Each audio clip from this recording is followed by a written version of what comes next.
Di sisi lain, Li Ruotai pun nampak sangat terkejut mengetahui bahwa kakaknya hamil dengan seorang pria yang biasa-biasa ini. Li Ruotai pun mencoba mencerna situasi ini. Hamil Bray, baru ketemu langsung hamil Bray Gelo. Li Ruotai menilai jika lebih diperhatikan lagi, Wu Chen tidak terlihat buruk, tapi dia bukan yang paling tampan. Dan biasanya kakaknya menyukai pria yang lebih tua. Dan Li Ruotai pun bertanya-tanya, mengapa kakaknya berkencan dengan pria berusia awal 20 tahunan? Namun setelah Li Ruotai mencoba berpikir kembali, Li Ruotai menduga bahwa Wu Chen berniat ingin menipu kakaknya. Terkadang cinta membuat orang buta. Cinta membuat IQ orang menjadi goblok. Dengan pemikiran ini, Li Ruotai pun merasa harus menyelamatkan kakaknya. Lalu Li Ruotai pun bertanya, bagaimana mereka bertemu? Wu Chen pun menyebut bahwa mereka bertemu 3 bulan yang lalu, ketika kakaknya sedang merekrut pekerja magang di sebuah universitas. Kembali Li Ruobing menyebut bahwa dirinya benar-benar melakukan itu 3 bulan yang lalu, dan bertanya-tanya bagaimana Wu Chen mengetahuinya. Lalu Li Ruotai pun bertanya kepada kakaknya yang baru saja mengenal Wu Chen selama 3 bulan. Dan itu waktu yang singkat. Dan apa? Apakah kakaknya benar-benar kenal dengan Wu Chen? Lalu Li Ruotai kembali mengatakan bahwa anak buahnya bilang Wu Chen bersama dengan seorang gadis di bar teratai kemarin. Wu Chen pun meminta mereka untuk tidak salah paham. Wanita itu adalah Mu Qianqian, putri Musihai pemilik grup biomedismu Laut Cina Timur. Lalu Wu Chen pun juga meminta Zhao Guoji untuk berterima kasih kepadanya. Jika kemarin dirinya tidak menghentikan Liu Huzi dan dia benar-benar mendekatinya, Zhao Guoji mungkin tidak dapat memperbaikinya. Dijelaskan, grupmu di Laut Cina Timur adalah kelompok biomedis terkemuka di Laut Cina Timur. Dewan Tua Musihai bernilai miliaran dolar, atau Wakil Kongres Rakyat Nasional, ada banyak kontak bagus di sana. Jika grup Cina Timur adalah naga, maka grupmu adalah ular kecil. Ketika bertarung lawan grupmu, bahkan jika Li Ruotai menang, Li Ruotai tetap harus membayar mahal. Seketika Li Ruotai pun hanya bisa terdiam dan mengucapkan terima kasih kepada Wu Chen. Di sisi lain, Li Ruobing pun tidak menyangka adiknya yang tidak takut pada dunia akan ditundukkan oleh Wu Chen dengan beberapa kata. Lalu Li Ruobing pun meminta mereka untuk menghentikan omong kosong ini. Mereka datang ke sini untuk sesuatu yang penting. Li Ruobing menekankan bahwa seseorang dari atas ingin memindahkan klub mahkota. Seketika kabar ini membuat mereka semua terkejut. Li Ruotai menyebut ini mustahil, dirinya mengurus semuanya. Dirinya tahu jika itu masalahnya. Wu Chen pun menyebut bahwa Li Ruotai seharusnya tidak mengambil video untuk memeras orang-orang itu. Dan bisnisnya dengan si Yehu seharusnya sudah lama terputus. Seketika Li Ruobing marah dan menyebut bahwa adiknya ternyata masih berhubungan dengan si Gehu. Si Yehu, padahal dirinya sudah memberitahu Li Ruotai beberapa kali bahwa si Yehu bukan orang baik. Li Ruotai yang takut melihat kakaknya marah seketika meminta kakaknya untuk tenang karena dirinya bisa menjelaskannya. Wu Chen pun membenarkan kata-kata dari Li Ruobing bahwa si Yehu bukanlah orang baik. Dan sekarang si Yehu menjual Li Ruotai. Kali ini si Yehu menyalahkan Li Ruotai atas apa yang terjadi dan mengatakan itu adalah ide Li Ruotai. Seketika Li Ruotai pun kaget dan menyebut bahwa kakaknya saja tidak tahu tentang bisnisnya dengan si Yehu dan bertanya-tanya bagaimana Wu Chen mengetahuinya dan siapa yang memberitahunya. Wu Chen pun menyebut bahwa Li Ruotai tidak perlu mengklarifikasinya. Dirinya di sini untuk Li Ruobing bukan untuk Li Ruotai. Dirinya hanya akan membantunya karena Li Ruobing adalah saudaranya. Jika sesuatu terjadi pada adiknya, tentu Li Ruobing akan sedih. Li Ruotai yang dari tadi menahan amarahnya seketika meledak dan mengatakan bahwa dirinya menegaskan jika Wu Chen tidak menjelaskannya. Hari ini Wu Chen tidak bisa keluar dari sini hidup-hidup. Li Ruobing pun meminta adiknya untuk tenang dan biarkan Wu Chen menyelesaikannya. Li Ruotai yang terlanjur emosi pun menyebut bahwa dirinya tidak peduli bagaimana Wu Chen berbohong kepada kakaknya. Tapi dirinya tidak akan percaya kepada pembohong ini yang bahkan tidak bisa berbicara dengan jelas. Wu Chen pun kembali mengatakan bahwa sekarang hanya beberapa orang Cina yang tahu tentang ini. yang lalu, Liao Bo yang diterjunkan ke Departemen Kepolisian Laut Cina Timur sebagai wakil direktur datang untuk menangani kasus hiburan mahkota. Beberapa penyelidik menyamar sebagai tamu, dan yang lainnya mengintai di clubhouse, serta mengumpulkan banyak bukti. Dan ini adalah daftar agen rahasianya. Melihat daftar nama ini membuat Li Ruotai sangat terkejut. Segera Li Ruotai meminta Zhao Guoji untuk memberitahu semua orang untuk mulai mengambil semua senjata. Lalu Wang Zhuangyuan juga diminta untuk membawa anak buahnya untuk menyelidiki daftar ini. Lalu Li Ruotai pun menegaskan bahwa semua ini informasi Wu Chen. Jika salah, maka Wu Chen harus bertanggung jawab. Wu Chen pun seketika duduk dan meminta Li Ruotai untuk memberitahu dirinya seberapa banyak uang yang bersedia Li Ruotai keluarkan. Setelahnya, Li Ruotai pun melihat sebuah video dan hasilnya sangat membuat dia marah.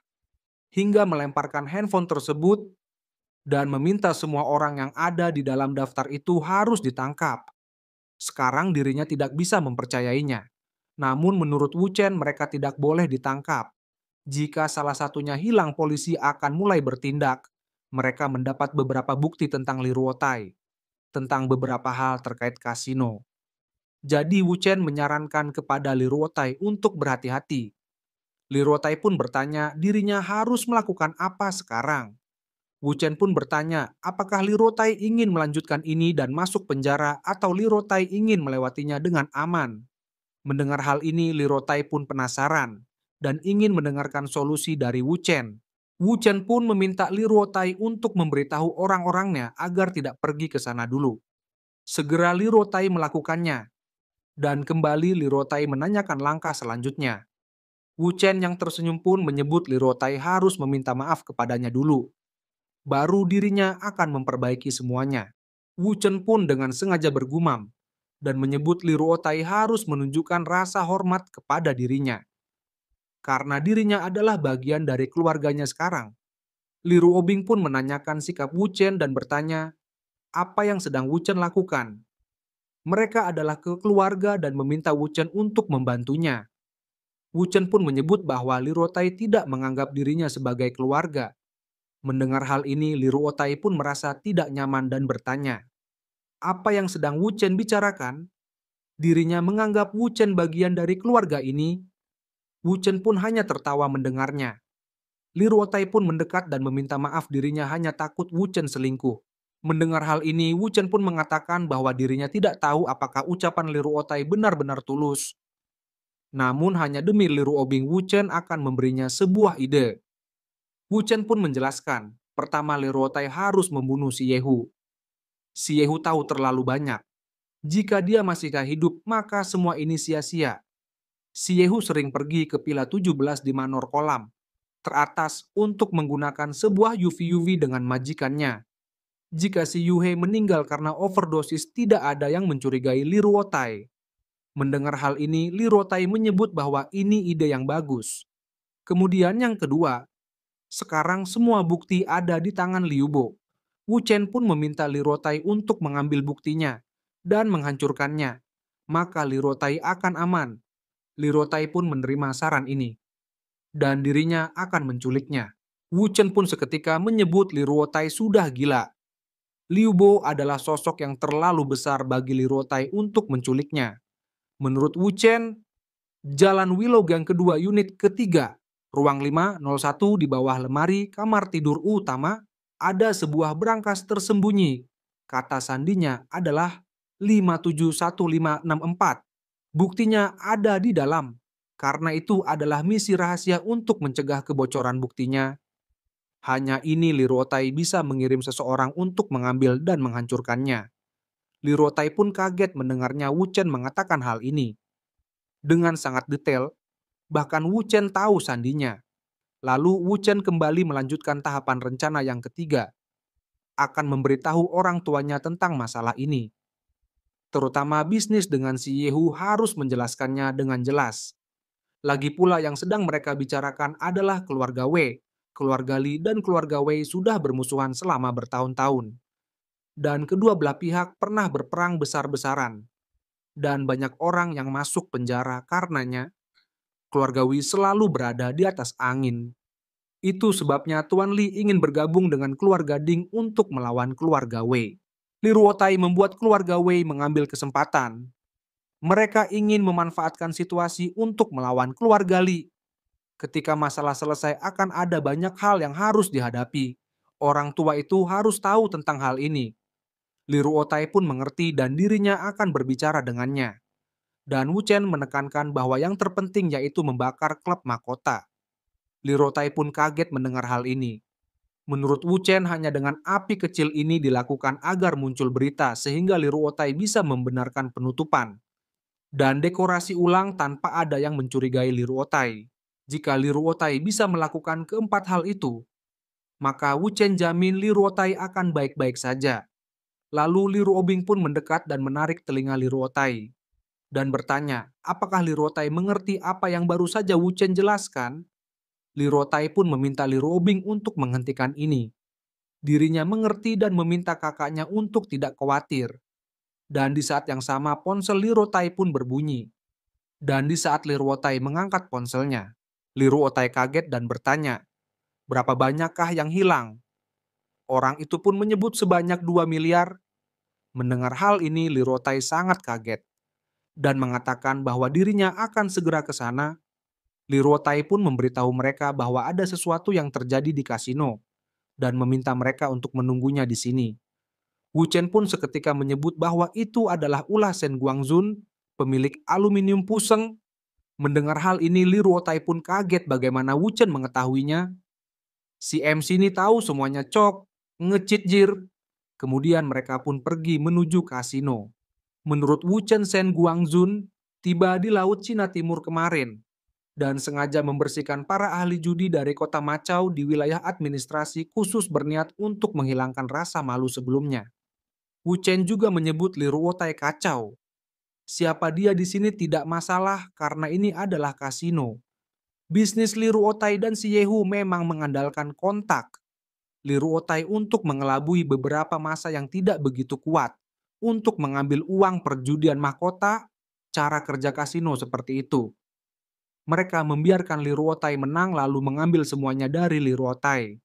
Shen Guangzun kehilangan beberapa ratus juta di sini, menyebabkan arus kas perusahaan terputus untuk menyelesaikan masalah modal. Shen Guangzun mengumpulkan uang. Dan dalam prosesnya dia menemukan bahwa banyak orang kaya kehilangan uang seperti Shen Guangzun. Dia menceritakan masalah itu kepada musuh bebuyutan keluarga Li, yaitu keluarga Wei. Dan keluarga Wei dalam proses penyelidikan mengetahui tentang rekaman film rahasia Li Ruotai, jadi keluarga Wei memanfaatkan kesempatan itu dan bersatu dengan yang lain, bersiap menggunakannya untuk menjatuhkan keluarga Li. Dalam keadaan normal, Shen Guangzun tidak akan berani membawa ahli judi untuk menghancurkan tempat tersebut. Lagi pula, dia tidak mampu mengacaukan keluarga Li. Tapi sekarang Shen Guangzun tidak peduli karena dia tahu Li Ruotai akan tamat. Mendengar hal ini, Li Ruotai sangat-sangat marah. Shen Guangzun berani main-main dengan dirinya. Dia tidak akan hidup terlalu lama. Wu Chen pun minta Li Ruotai untuk tidak terlalu emosional. Kemudian di meja permainan, Shen Guangzun sedang bermain saat ini. Dan di saat itu petugas pun menyebut bahwa seseorang yang bernama Sun Ji yang dibawa oleh Shen Guangzun menang. Dan Shen Guangzun pun sangat senang karena dirinya akan kaya. Lalu di saat yang sama Li Ruotai pun datang dan mengatakan bahwa tangan Shen Guangzun hari ini bagus. Shen Guangzun pun menyebut ini lumayan. Dirinya menang banyak hari ini. Dan bertanya kepada Li Ruotai, apakah tidak keberatan? Li Ruotai pun menyebut bahwa itu hanyalah uang kecil. Keluarga Li tidak ada masalah. Tapi menurut Shen Guangzun, semua ahli dari klub mahkota bergantian bermain tapi tetap kalah. Sepertinya Li Ruotai memiliki sedikit bakat di bawahnya. Lalu di saat itu Wu Chen pun mengatakan bahwa sepertinya tidak begitu. Dan di saat itu Wu Chen pun bertanya dan mengajak Shen Guangzun untuk bermain 2 game dengannya. Shen Guangzun pun seketika tertawa dan bertanya, bagaimana bisa ada anak muda di sini? Dan menyebut bahwa Li Ruotai terlalu rendah hati. Hari ini Li Ruotai sudah kehilangan 200 juta melawannya. Dan Li Ruotai masih ingin melanjutkannya. Betapa memalukannya ini. Seketika Li Ruotai bertanya kepada kakaknya, apa yang sedang terjadi? Apakah Wu Chen juga ahli berjudi? Li Ruobing sendiri menyebut bahwa dirinya juga tidak yakin dengan hal ini. Lalu saat duduk, Sun Ji menilai bahwa master judi pandai menebak psikologi lawan. Mereka melalui ekspresi minimal dan kebiasaan bergerak. Ini membutuhkan banyak pengalaman dalam permainan yang tidak mungkin dimiliki oleh anak muda ini. Hanya dengan melihat ekspresi pemuda ini, dirinya bisa menebak kartunya dengan akurat. Kemudian di saat itu Li Ruobing pun mendekat dan berbisik, apakah Wu Chen yakin dengan hal ini? Wu Chen pun mengatakan bahwa dirinya bisa mengalahkan penjudi di kasino manapun di dunia ini. Kemudian saat kartu dibagikan, Sun Ji pun menilai bahwa Wu Chen tidak melihat kartu tersembunyi. Apakah itu kebiasaan bermainnya? Lalu Wu Chen pun menunjukkan kartu kepada Sun Ji. Sun Ji pun meminta Wu Chen untuk duluan karena kartu Wu Chen lebih besar. Seketika Wu Chen pun menaikkan jumlah taruhannya menjadi 500.000 dan Sun Ji pun mengikutinya. Kemudian petugas pun mempersilakan untuk taruhan berikutnya. Kembali Wu Chen menyebut 500.000 lagi. Sedangkan Sun Ji memilih untuk tutup kartu. Ronde permainan pun terus berlanjut. Sun Ji pun terus-terusan menutup kartu dan tidak mengikutinya dan terus melakukan hal ini secara berulang hingga memasuki ronde 21. Dan Sun Ji hanya mengikuti arus permainan Wu Chen yang terus menambah 500.000 dan berakhir dengan menutup kartu. Wu Chen pun menyebut bahwa dirinya menang sekali lagi. Li Ruotai mengatakan kepada Shen Guanzun bahwa orang yang Shen Guanzun pekerjakan ini sepertinya kehabisan keberuntungan. Shen Guanzun menyebut bahwa dirinya sudah memperkirakan ini, Li Ruota akan mendapat keberuntungan. Dalam pikiran Shen Guanzun, mereka pikir kemenangan Wu Chen sudah dekat, tapi tanpa sepengetahuan Li Ruotai dia sudah terjebak dalam perangkapnya. Shen Guanjun mengingat bahwa pemainnya saat ini memiliki kebiasaan sengaja kalah di beberapa pertandingan di awal untuk mengamati kebiasaan lawannya, menganalisis cara berpikirnya, dan kemudian memberinya inisiatif. Li Ruotai sudah kehilangan lebih dari 200 juta, menolak untuk terus bermain, itu sulit. Dan seandainya uang Wu Chen tidak cukup, sisi kasino pasti akan bertambah. Kemudian permainan memasuki ronde 30, dan kembali petugas pun menanyakan taruhannya. Wu Chen pun menyebut nilainya sebanyak 1 juta. Dalam pikiran Wu Chen langsung bertaruh tanpa melihat kartu yang disembunyikan, sepertinya Wu Chen percaya penuh dengan keberuntungannya, dan Sun Ji pun mengikuti nilai ini. Dan kembali Wu Chen menambah nilainya lagi sebanyak 1 juta. Kembali Sun Ji menilai bahwa Wu Chen punya tangan yang sangat buruk, dan dirinya punya sepasang raja hampir pasti menang. Lalu Sun Ji mengatakan karena seperti ini jadinya, maka dirinya akan mempertaruhkan semuanya. Li Ruotai yang melihat hal ini hanya dengan melihat kartunya Wu Chen memiliki peluang menang yang lebih baik. Tetapi Wu Chen tidak melihat kartu yang paling bawah. Jadi hasilnya masih belum pasti. Lalu Wu Chen pun mulai memeriksa kartu yang disembunyikan. Dan di saat itu Wu Chen pun mengikuti langkah lawannya dan mempertaruhkan semuanya. Sun Ji pun mengatakan bahwa ini terlalu sedikit uang di atas meja dan bertanya mengapa mereka tidak menambahkan 100 juta lagi. Wu Chen pun menyebut 100 juta lagi tidak untuk dimainkan. Biarkan itu menjadi 200 juta dalam bentuk chip. Li Ruotai pun segera memanggil petugasnya dan membawa chip tersebut.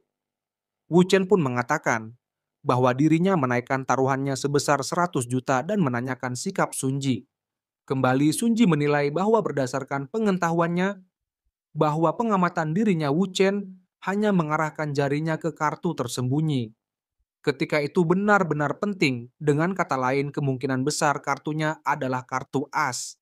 Dan seketika Sun Ji pun memilih menutup kartu dan tidak mengikutinya. Lawannya pun menyebut Wu Chen terlalu bersemangat. Jika Wu Chen mengikuti sarannya dan hanya menambahkan 50 juta, maka Wu Chen akan memenangkan 50 juta lebih.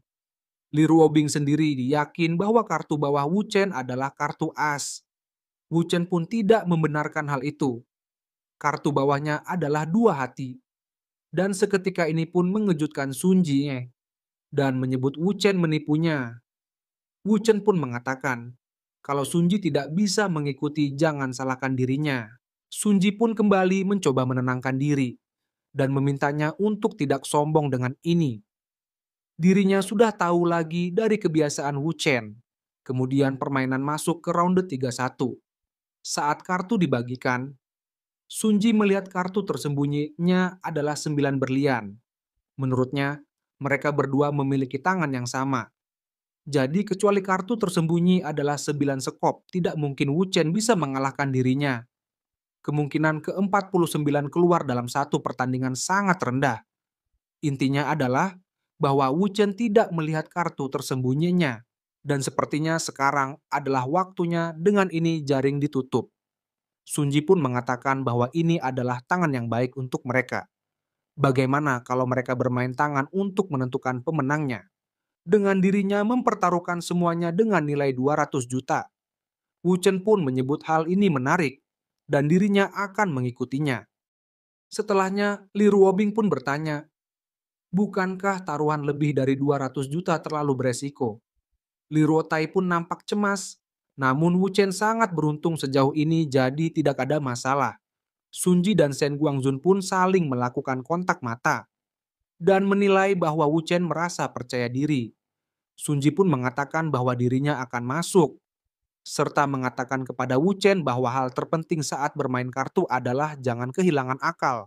Jika Wu Chen tidak bisa mengendalikan pikirannya, Wu Chen tidak akan pergi jauh. Dan apakah Wu Chen pikir dia adalah titisan Thanos? Bertaruh sangat banyak tanpa melihat kartu tersembunyi dengan benar. Dengan ini 200 juta ini sudah menjadi miliknya. Shen Guanzun pun menilai bahwa ini adalah kemenangan yang dijamin. Sedangkan Li Ruobing dan Li Ruotai kaget dan menilai ini sudah berakhir. Shen Guanzun mengatakan bahwa Li Ruotai memiliki keluarga besar. Li Ruotai pasti tidak akan keberatan jika kehilangan uang sekecil itu. Li Ruotai pun hanya bisa terdiam mendengarnya. Lalu di saat itu Wu Chen pun bertanya, apakah Sunji sudah selesai? Jika sudah, maka Wu Chen meminta Sunji untuk melihatnya sendiri. Dan betapa terkejutnya Sunji saat melihatnya. Dan tidak menyangka bahwa itu adalah angka 9 skop. Sunji pun seketika syok dan bertanya, Wu Chen tidak melihat kartunya kapan Wu Chen membacanya. Wu Chen pun tersenyum dan bertanya, apakah Sunji benar-benar berpikir kalau dirinya tidak melihat kartunya. Dirinya selalu memeriksa kartunya sejak permainan pertama dan melihatnya tanpa sepengetahuan Sunji. Wu Chen menyebut Sunji pemain yang bagus, tapi Sunji terlalu sombong dan goblok. Sunji tidak benar-benar berpikir bahwa dirinya bisa mengetahui bagaimana Sunji bermain hanya dengan beberapa tangan. Wu Chen pun bertanya, apakah kekurangan dirinya benar-benar cacat? Apa kebiasaan dirinya bergerak benar-benar? Dan kebiasaan apa Sunji terpikir bahkan untuk sesaat kalau dirinya mencoba membodohi Sunji dari awal dirinya sudah mengendalikan permainan ini, di mana Sunji adalah mangsanya. Kemudian, Li Ruotai pun mendekati Shen Guangzun dan mengatakan bahwa uang yang Shen Guangzun gunakan semuanya adalah pinjaman. Sekarang Shen Guangzun dalam masalah besar. Shen Guangzun pun bertanya, bagaimana sekarang? Sunji pun ingin mengatakan sesuatu, namun Shen Guangzun mengajak Sunji untuk membicarakannya di luar. Namun di saat itu Wu Chen meminta mereka berhenti dan bertanya mau pergi kemanakah mereka. Shen Guangzun pun menyebut bahwa dirinya tidak diizinkan pergi setelah kalah. Apakah ini cara Li Ruotai memperlakukan tamunya? Li Ruotai pun seketika bertanya mengapa mereka tidak boleh pergi. Wu Chen pun menyebut bahwa dirinya akan menjelaskannya nanti. Dan bertanya apakah Li Ruotai mempunyai sebuah pisau dan pinjamkan kepada dirinya. Li Ruotai pun bertanya apakah Wu Chen tahu cara menggunakannya. Wu Chen pun bertanya apa yang Li Ruotai pikirkan. Dan Wu Chen pun berjalan mendekati Sunji.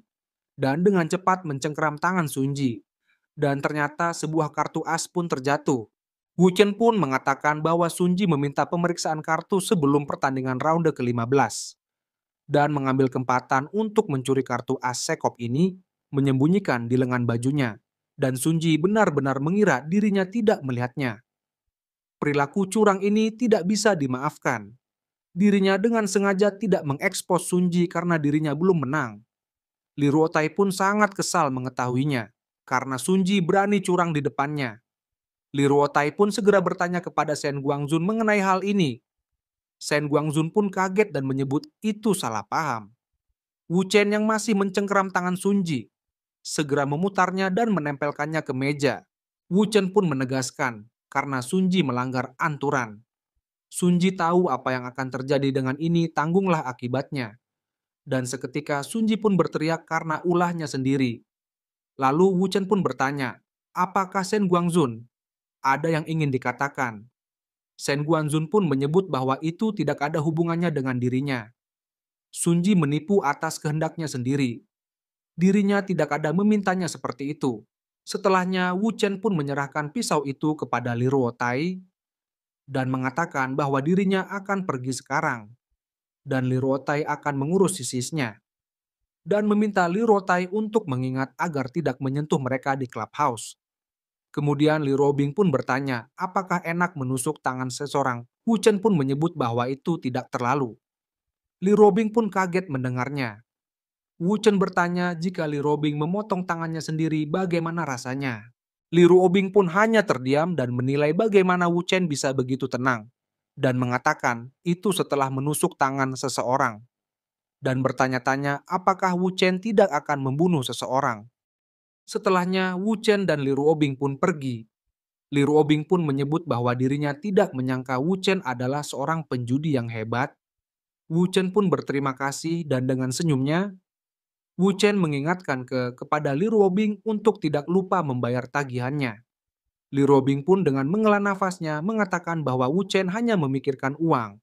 Namun di saat itu Wu Chen pun menyadari sesuatu dan memperhatikan sesuatu yang ada di belakang mereka.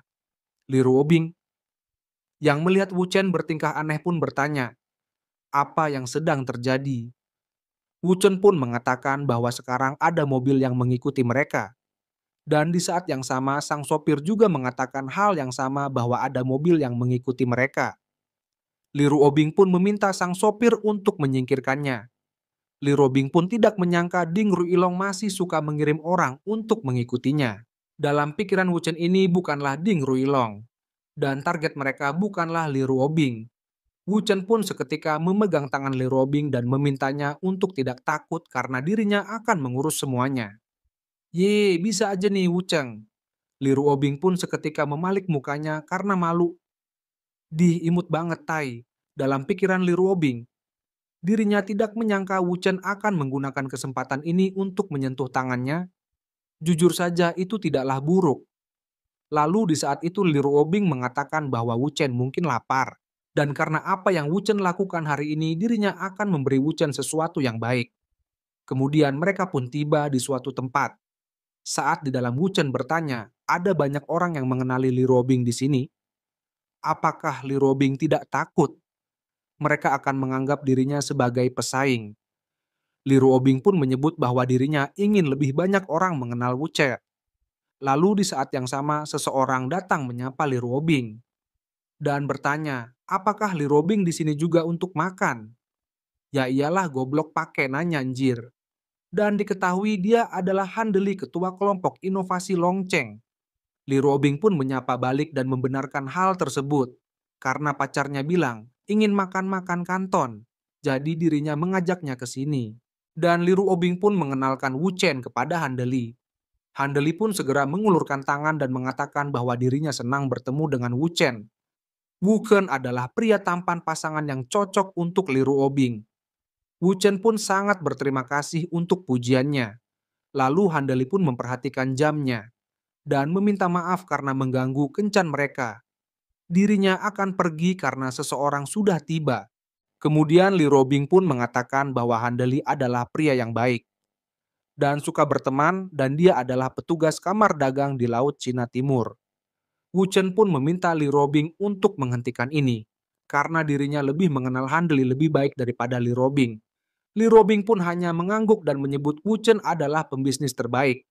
Namun Wu Chen sendiri menyebut bahwa dirinya tidak berpikir semua orang ingin berteman dengan Li Ruobing.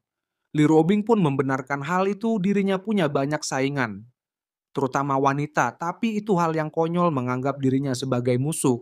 Wu Chen pun hanya tersenyum menanggapinya. Kemudian seorang wanita pun datang menghampiri mereka. dan menyebut bahwa dirinya kebetulan bertemu Li Ruobing di sini dan bertanya sejak kapan Li Ruobing punya pacar. Wu Chen yang memperhatikan ini pun menilai bahwa dirinya tahu dengan baik wanita ini. Dia adalah Liu Chaishu, sebelumnya dikenal sebagai Liu Lizuan, 32 tahun dari desa Ujuan Kabupaten Erma Kota Donghai. 7 tahun yang lalu, Liu Chaishu menikah dengan Lu Guanian ketua grup Donghai Juli dan memiliki seorang putra bersamanya. Dengan bantuan Lu Guanan dia mendirikan Yunxiu Fashion Co. dan Liu Chaishu adalah pesaing bisnis Li Ruobing. Lalu Liu Chaishu kembali mengatakan bahwa Li Ruobing berusia 27 tahun dan pemuda itu terlihat berusia awal 20-an. Jadi Li Ruobing seperti sapi tua yang memakan rumput muda. Li Ruobing pun berusaha tenang menanggapinya dan mengatakan bahwa demi lulauban dirinya akan menganggap kata-kata Liu Chaishu sebagai lulucon dan memintanya untuk menghentikan ini. Liu Chaishu pun seketika tertawa dan mengatakan, apakah Li Ruobing masih peduli dengan apa yang orang lain katakan? Seketika kata-kata ini menyulut emosi Li Ruobing dan meminta Liu Chaishu untuk menghentikan ini, serta ingin menyiramnya dengan minuman. Namun hal ini segera dihentikan oleh Wu Chen. Wu Chen pun meminta Li Ruobing untuk tenang, biar dirinya yang mengurusnya. Wu Chen pun segera berdiri dan mendekati Liu Chaishu dan mulai menatap Liu Chaishu. Li Chaishu pun cemas dengan tatapan ini dan bertanya mengapa Wu Chen menatapnya seperti itu. Wu Chen pun mengatakan dirinya tidak bermaksud apa-apa. Hanya saja sepertinya dirinya pernah melihat Liu Chaishu sebelumnya di suatu tempat. Dan seketika Wu Chen mengingatnya dan bertanya, apakah Liu Chaishu bekerja di klub malam sebelumnya? Dan cerita pun berakhir di sini. Gimana menurut kalian? Seru gak? Kalau seru komen di bawah ya. Dan buat kalian yang sudah menonton dari awal sampai akhir, Mimin ucapkan terima kasih. Dan jika kalian ingin melihat video lanjutannya, kalian tekan tombol subscribe dan nyalakan lonceng notifikasinya agar kalian tidak ketinggalan video terbaru dari channel ini. Dan terima kasih atas supportnya. Mimin doakan kalian sehat selalu. Sekian dari Mimin dan salam perkentodan. Bye-bye.